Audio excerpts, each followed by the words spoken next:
Hi everybody and welcome to Cooking with Roy. Today we're making chocolate cobbler, and this is a picture of the finished cobbler after we've made it.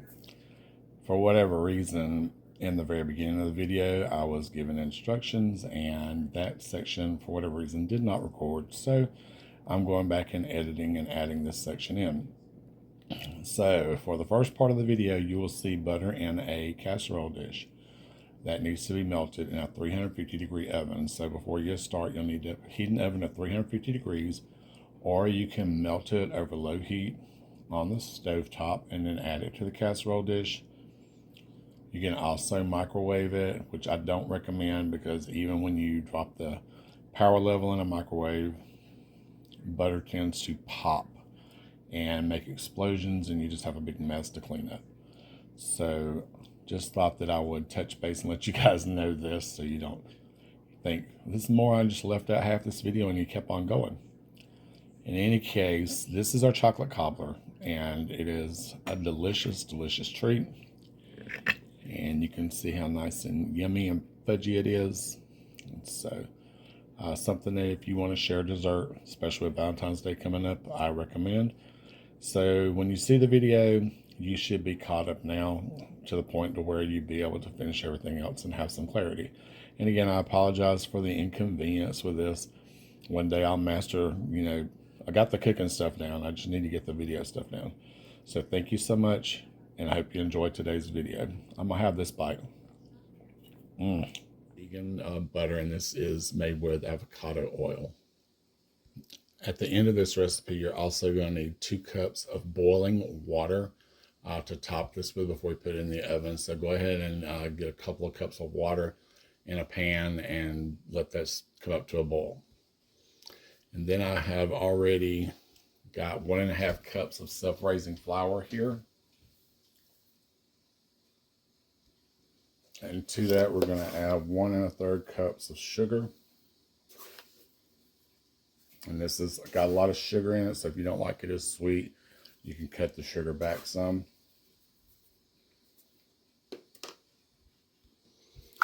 And you're going to need 2 tablespoons of cocoa powder. And you see me measuring, which is very unusual for anyone who normally watches the channel, because you don't see me measuring most of the time. I eyeball things. But we're baking today, and baking is more scientific, so we need to kind of stay with real measurements. And next we're going to add in a cup of plant-based milk. You use whatever kind that you want. I'm using some cashew milk today, so we'll add that in. And then we're going to take a wooden spoon or whatever your favorite mixing utensil. You can use a whisk for this if you want, but I find a spoon works better. And we're just going to mix it until we get it all nice and combined and get all the lumps out. You don't necessarily want to use a mixer for this because it's just going to make it a little too mixed, and we don't want to over mix this. We just want to bring it together, get everything nice and wet. Okay, so I've got it all combined now, and it's going to look a little bumpy, but as long as you don't have lumps in it, that's all you're looking for. You just want to bring everything together. So now we're going to add 2 teaspoons of vanilla. And this is one where the cap on this vanilla is a teaspoon, so we will use that as our guide. And if you want to add more, you can. It's entirely up to you. Just a preference at this point. And then we'll kind of fold that into our mix. And this is going to be our bottom layer in our casserole dish. And by the way, this is 11 by 13 casserole size. If I didn't say that earlier, not sure if I did or not, but 11 by 13 is the casserole size that we're using for this. And now I'm going to get together our topping, and I'll be back in a second. So our topping is just 1 cup of sugar. And I'm just using regular granulated sugar for this. You can use coconut sugar, or you can use whatever sweetener you want. I don't recommend using artificial sweeteners with this. it doesn't seem to work as well. And if you want to use an agave type sweetener or syrup or anything like that to mix with the cocoa, you can do that. But you're going to need to cut your water down by half if you do. And then we're going to add a half a cup plus 1 teaspoon.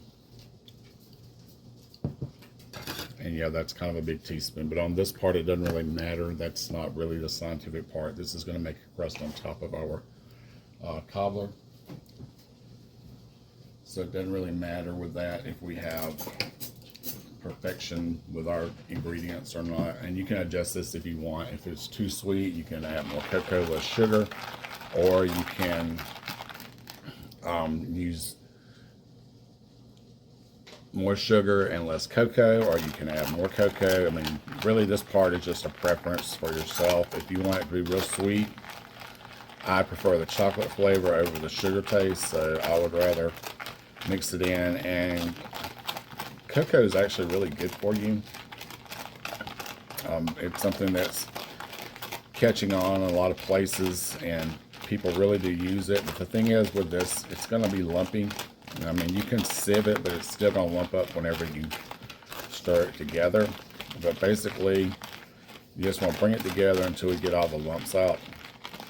I mean, you can put it in a sieve after this, but I'd rather just mix it up good and try to get all these lumps out. And you'll see once it forms the crust and everything, you'll have a great appreciation for this extra minute of work here. But it's a delightful dessert. And as you know, I'm from the South, so a lot of people call this one of the old-timey desserts.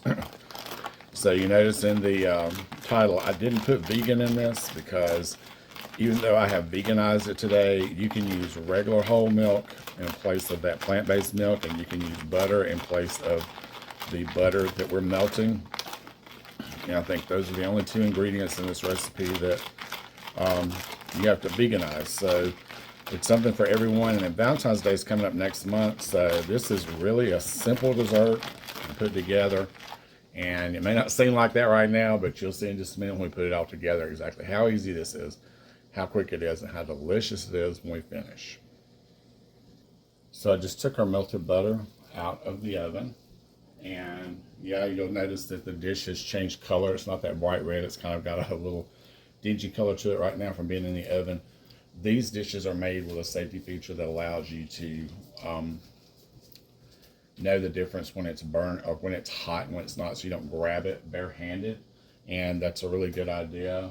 And so I'm not promoting anyone's dishes, but if you do have these sort of dishes, make sure that you invest in some that have that feature, because you certainly don't want to wind up with that. And yet it's almost Ella's supper time, so she's over at her bowl making a fuss right now. So if you hear that in the background, that's what that is. She's going after her dishes. She knows it's time for supper. And I've got that going as well.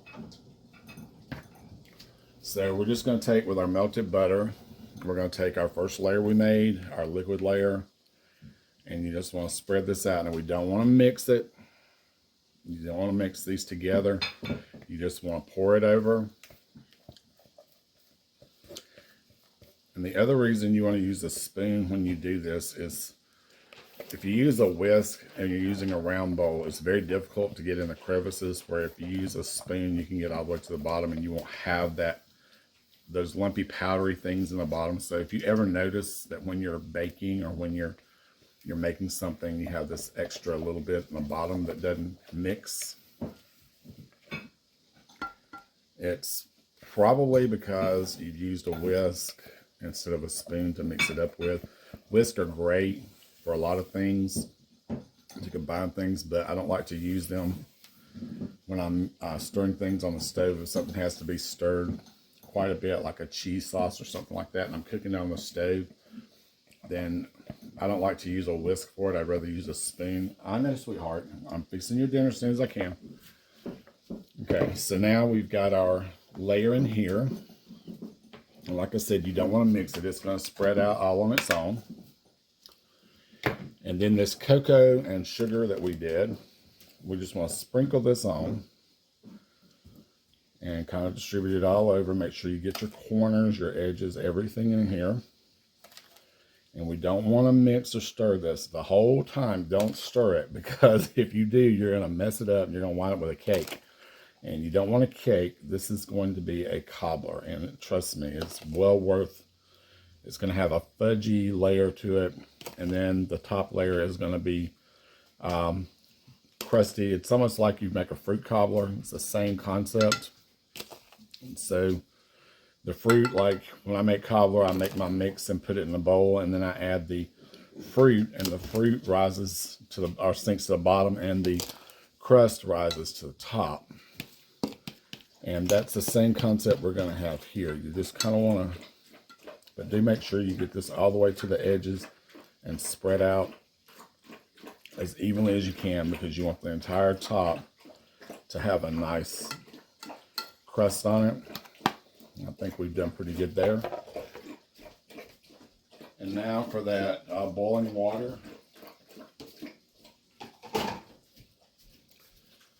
You just want to take the boiling water,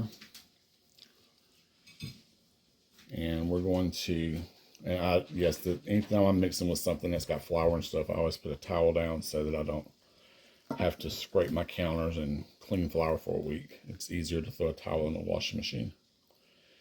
You just want to pour this right over the top. And again, like I said, we just want to pour it in. We're not looking for mixing it or anything like that. But we do want to let it set now for 5 to 7 minutes. Just like this. And then we're going to put it into the oven, and we'll bake it off at 350 degrees for 30 minutes. So I will let it set for a minute, and we'll come back when we're ready to put it in the oven. So as you can see, it's all mixed together now, and it's ready for us to put in the oven. So I'm going to stick it in 350 degree oven. If you're using Celsius, it's 180 degrees or 177, but 180 is probably going to be okay for you. I don't think those couple of degrees are really going to hurt. And we want to bake it for 30 minutes until it's nice and bubbly and has a good crust on top of it.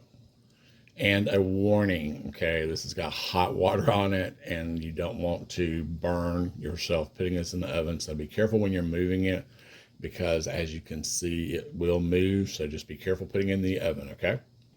So the timer just went off on the oven.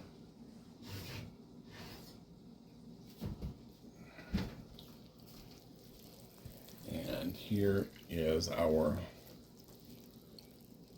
finished chocolate cobbler.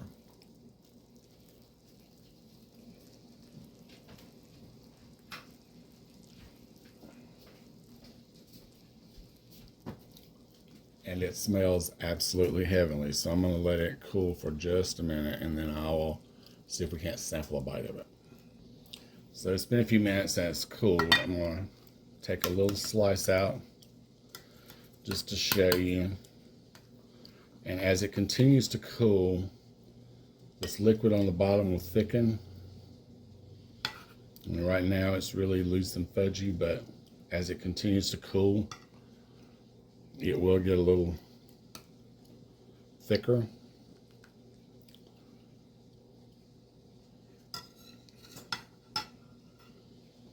It smells absolutely divine. And this is something that you might want to serve with ice cream. I mean, I made a mess on the plate with it, but you might want to serve it with ice cream. You could serve it with marshmallows on top. You can throw nuts on it. Fresh fruit, strawberries. You could use this for flambe if you wanted to. You know, throw some cherries on it, a little bit of rum, and light it on fire. That would make you a nice sizzling dessert. But still pretty hot, but I do want to try it because I know it's going to taste like, and trust me, it's worth it. Even if I burn my tongue, it's still good.